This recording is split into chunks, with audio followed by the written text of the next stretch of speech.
မိဝင်းဖို့ကဗျာတစ်ဒုက္ခတွေကိုပြပြပြီး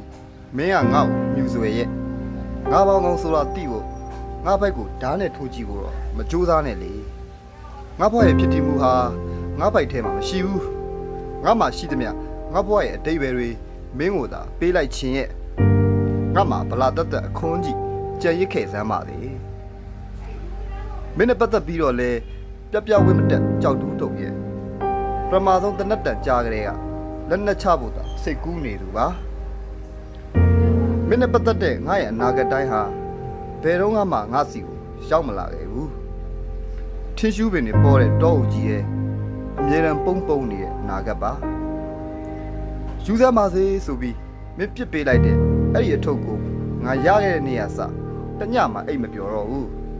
ဟင်းလင်းပြင်းကြီးကိုပွေ့ဖက်ငါထွက်သက်နဲ့ဝင်းသက်တိုင်းမှာမီးနဲ့ရွှေကိုရှူသွင်းမှုတ်ထုတ်အပြင်းသားအာယုံတွေကိုငါစားသုံးရဲ့လှုပ်ခတ်နေတဲ့ငါစိတ်ရဲ့အတံမလန်တွေကိုမင်းကြားရဲ့လားဟေးငါ့ကိုတနာလို့ဆိုပြီးတော့များ